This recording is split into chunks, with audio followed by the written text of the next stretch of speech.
All right, here's where you probably started not being happy. This question just sounds bad.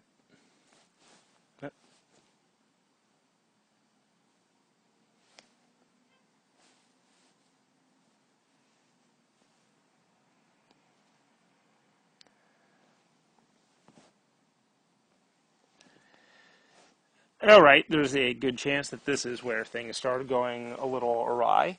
Um, this question is a little tricky. Uh, it's number 13. The teens, as I said, tend to be the murderer's row to some extent, where the greatest concentration of difficult questions.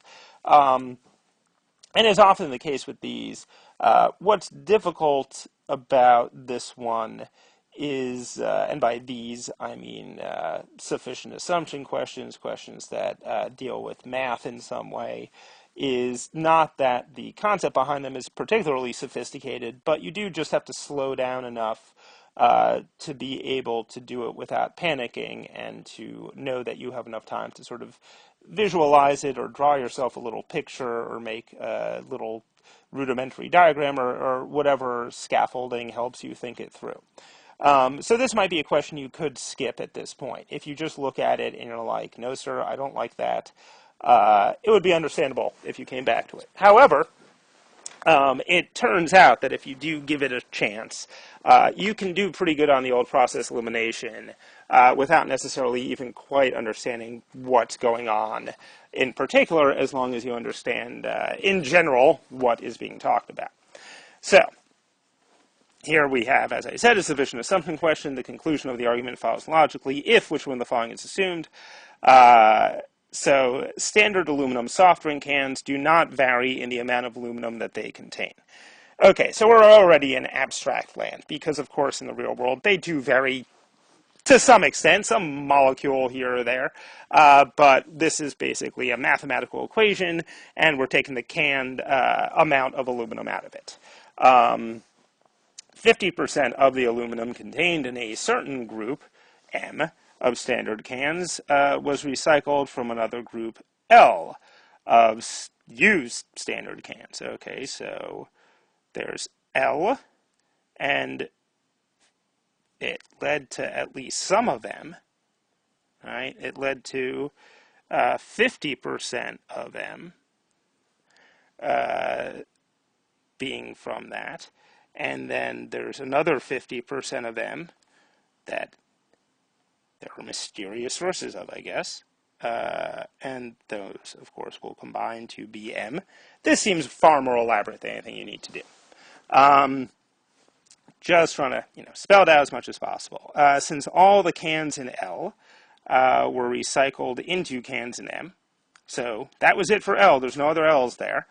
And the amount of material other than aluminum in an aluminum can is negligible. So we'll ignore it then. It follows that M contains twice as many cans as L. Okay, I can see that. All the cans in this were recycled into cans in this.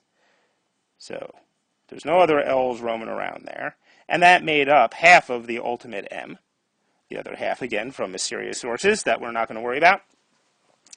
So there's certainly twice as much M as L. And it did say these standard aluminum cans do not vary in the amount of aluminum that they contain. So the trick isn't that like, oh, they're now 16-ounce cans, or like M and L stand for medium and large. That is, in fact, maybe why they used M and L. That's how they're getting you. But don't fall for it, because, again, they do not vary. And we know these are all standard aluminum cans. So this all seems to add up, doesn't it? That's fine. As long as it seems to add up, what you know is that the right answer does not have to be particularly powerful. It just has to nail down something that you just sort of, perhaps through common sense, assumed. But obviously it has to be something about this little chain of recycling. Don't know what, but obviously we don't care about the amount of aluminum per can, because that is not going to vary. How about A? Do we care that the aluminum in the cans of M cannot be recycled further? No. No, we do not care about that at all. Uh, if they can't be recycled further, it doesn't really affect the number of cans in L. It doesn't nail down this relationship in any way that I see. Uh, and not that this is dispositive, but if they could be recycled further, well, good for them.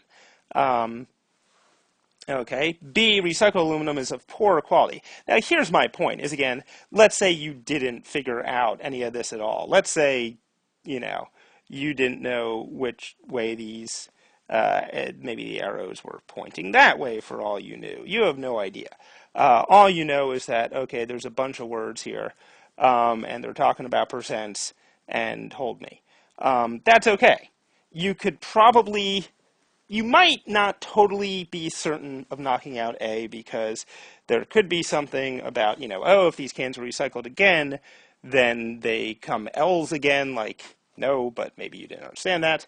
But B, yeah, we really obviously don't care about the quality of it. This never comes up. That's not the conclusion. Now C, all of the aluminum in an aluminum can is recovered when the can is recycled. Aha! That sounds pretty good. I guess I did sort of assume that there wasn't, any of this stuff just going off into the ether. Let's say you lose half of it for some strange reason, right? If you lose half of it, then, basically you end up with half of L becoming half of M. And then half of L, I guess, evaporating into the atmosphere and poisoning us all.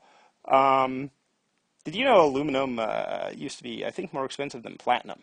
It wasn't synthesized until the 19th century, and it was not a good time to have bought stock in the aluminum market. Anyway, this would pretty much explain, yes, if that is nailed down, or let's say that wasn't true, let's say half of it was not recovered, okay, I can see a hole in this plan. That way, there would not be twice as many cans in M than L, there would be exactly as many. So, looking good, C. D, none of the soft drink cans in L have been made from recycled aluminum. Again, this seems like the sort of thing you might be able to knock out even from a cursory glance, although, it does have a number, none, so you might not have knocked it out immediately. But E, good lord, if you don't knock out E.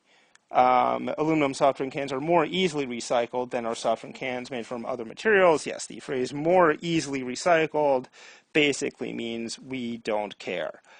So that means there's at least a 1 in 3 chance of getting it, even if you really have no idea what's going on, you can probably get down to 1 in 2. And, if you just have the time to slow down, and again, maybe this is one you go back to when you know how much time you have for that sort of thing, there's nothing beyond some elementary, half over here, half over there going on.